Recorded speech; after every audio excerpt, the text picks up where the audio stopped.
Hello everybody, it's Craig Marr again, bringing you another edition of the stories behind the games. This is part 2 of our video on Roman Dindishkashvili, who was one of the big players in the 1980s. Now, Roman immigrated to the United States in the late 1970s. He was a good player in Russia, but nothing special, because you had the big guns like Karpov, Kasparov, Spassky, Tal, Smyslov, Geller, Polagaevsky, Leonid Stein, just to name a few of the Soviet superstars.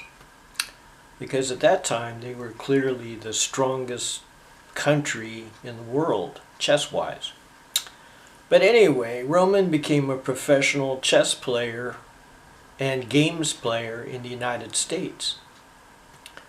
And he became pretty good at poker and backgammon, Washington Square Park is a famous park in New York, which I visited when, way back in the 80s or 90s. And this is where there were a lot of chess hustlers. Most of them maybe about expert strength. But Roman practically lived at Washington Square Park for a number of years. More than one friend, tried to get me to go over there just to make a few bucks, And it would have been a great video for YouTube. But the rumor is that Roman got kicked out of his apartment one night and spent the night out there in his second home, Washington Square Park, sleeping out there on a park bench. Let me tell you, life for an American professional player isn't easy.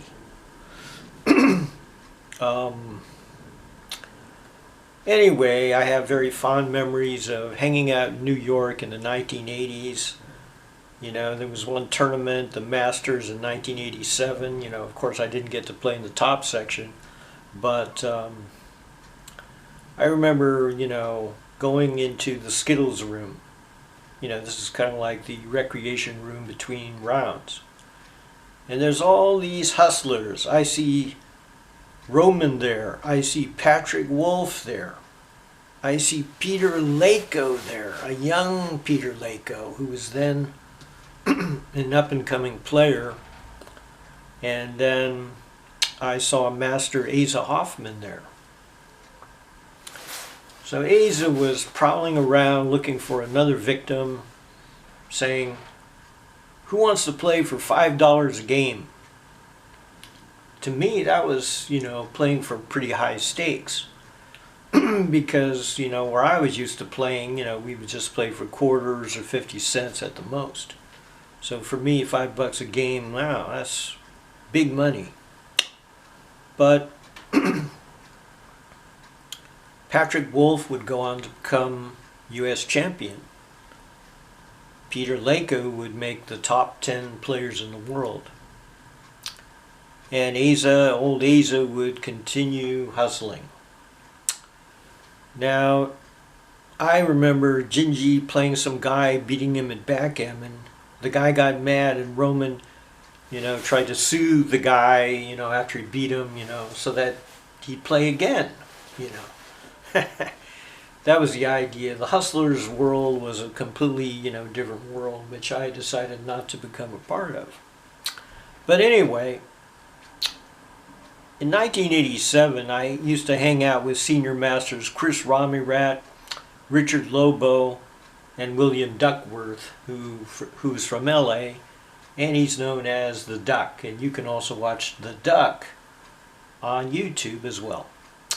Anyway, we were all kind of playing in the New York Open, the lower section, the Master section. And these guys were all rated over 2,400, Chris Romerat was talented and young. You know, he was from the Philippines. He was, you know, still in his 20s, and but he became a real target for Gingy because they were both hustlers. You know, so they were made for each other. But who's hustling who? I thought here. You know, is Chris hustling Gingy, or is Gingy hustling Chris? Anyway, Chris Romerat was a Filipino IM, and Roman said, "Okay, let's play, but you give me 5 to 4 time odds." And for a player of Gingy's strength, that's hardly any that's hardly any odds at all. You know, normally a player of Gingy's strength should probably give at least 5 to 3. You know, but I was, you know, then they started playing, and I was very impressed by Roman's time management. You know, on certain key positions, even though he only had 4 minutes, he would spend upwards of a minute or a minute and a half on his clock, because he knew that he could play a lot of good moves with just, you know, 1 or 2 minutes remaining. So he would spend that time wisely.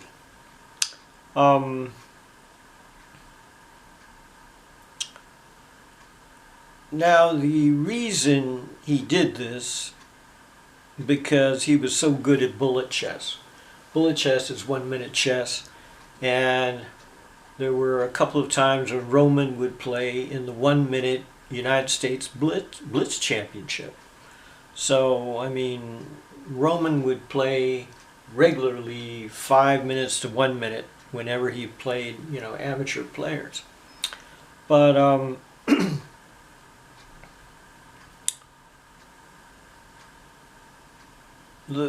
what happened with Chris is that because he played on the West Coast, and on the West Coast we play clock move, that is, even if you make your move, you can touch pieces, but your final move is going to be when you press the clock. But the thing is that Roman, on the East Coast, they play touch move, which is very different. You touch it, you got to move it, even in 5 minutes. So what happened is that Chris, accidentally touched one of his pieces, and it was a blunder. And Roman nailed him on that, Roman said to him, "Hey, you play chess in New York, you play touch move." And so Romerat kind of slouched down, dejected, onto the couch, and in agony, as a lot of us were watching this. And there was another victim of Roman. So that's one of the stories I have to tell about Roman the hustler hustling one of my friends in New York. But anyway, let's finish up the game here. Anyway, my last move was rook 1 to d4. Black kind of has a better pawn structure, but yet the activity of the rooks and then the bishop is a little better than the knight. I think make it about an even game, actually. But in this position, it's black to move, and Roman played this move, which actually contains a threat. And the threat is a very sneaky one. He's threatening knight check. Now, what does that do? Okay, so I have to take it. If I move the king to the corner, it's mate, right? So what happens if I take it? Well, if I capture it, Roman's just going to play queen takes pawn. And now the only way that I can defend against this check is to give back the piece like this. And then after that, and that,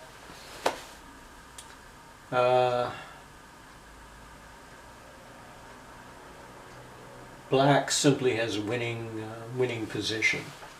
So in the post-mortem, I said to Gingy, you know what? I did not even see your threat. And so all he did when I said that was he kind of grunted at me.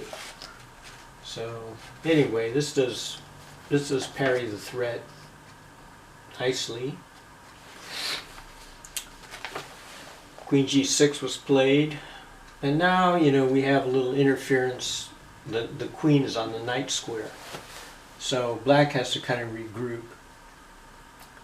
And I feel that white is better because the position's kind of open, which favors the bishop over the knight. And the knight, you know, doesn't really have security here.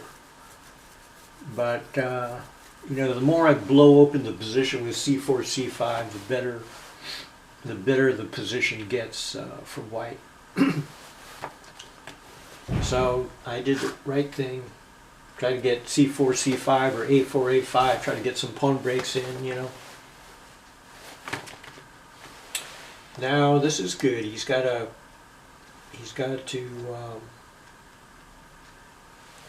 maybe try to get knight g6 in.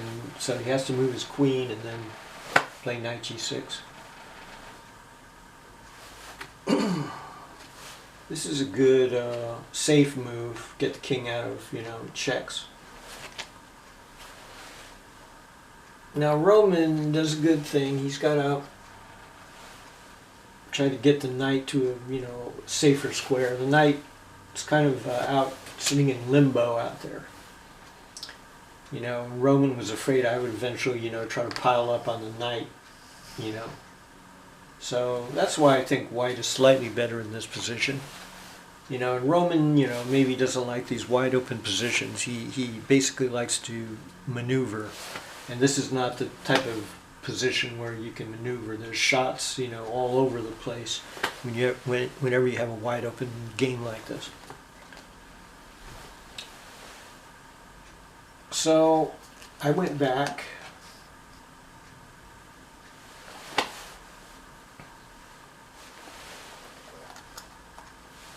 Now Roman goes back, but now he's, you know, got at least some, you know, space for his knight. Here I really could have tried to win with bishop h4 because that compels g5, which is a weakening move. That is a move that black does not want to play here. So I could have, you know, tried to loosen Roman up here. Instead, I played a good move, simply applying pressure to the knight, because that knight is eventually going to be forced to move. So the knight really doesn't have security unless it's anchored by a pawn. And here the knight is simply kind of hanging in midair. You know, not really, it's very insecure even if it's protected by 3 different pieces. It's still insecure.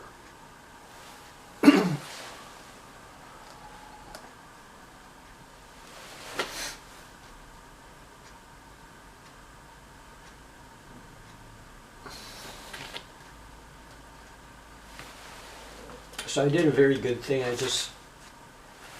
One of the rules of the middle game we're going to learn is that when you're better, push pawns aggressively when you have a superior position. And here is the right time for white to start opening up more lines for the bishop. So eventually Roman doesn't have a good plan except to play the knight to sort of a little bit of a passive game. And now I feel that white is better. So I decided, okay, let's trade off a little material here.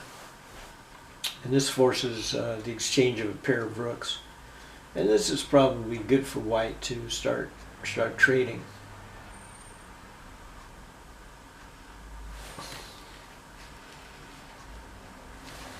And this is kind of a waiting move.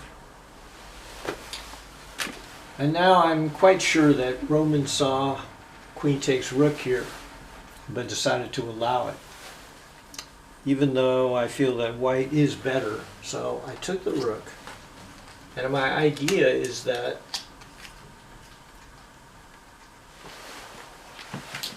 if you capture the rook, then I'm trading down. So you got to capture. If you capture here, I'm going to play queen takes rook and win a piece. So this is the best move. And then after all these massive exchanges, white has a slight edge after all this. And the reason that white's better is because the bishop is better than the knight, and you have all these open lines here. And white has a slightly better pawn structure, so now I'm attacking 2 pawns. This is the only move. And now I feel that white stands better in the minor piece ending, you know. But, you know, you got to be very careful because it really depends on who, you know, if I trade rooks, then whose king gets to the center first, you know. But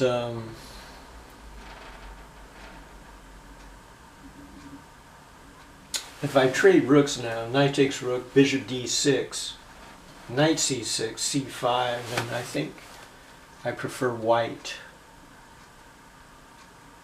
But the problem is, yeah, I do prefer white. White is clearly better there. But I decided, well, I'm not so sure about this, so I just went back here, rook d5. Here the king is going to play an active role in the end game. So a5 is good. Pawn takes pawn. Rook takes pawn. Knight e5. Now the knight is so strong, I got to take it. Pawn takes. Pawn takes. g4. Let's see, this is good. Rook c7, this is forced. And now we came into a repetition. King f6. See, I don't want the king coming up, so check him back. If he comes up here, king g3 threatens mate. So Roman goes back, and I go back here. And we both have only 3 minutes left, so he comes back up, check.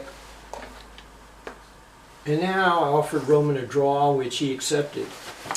And a lot of the players were very disappointed by this, but knowing what a great blitz player he is, this is the smartest thing for me to do in order to get a draw with the great Roman. That is all, and thanks for watching.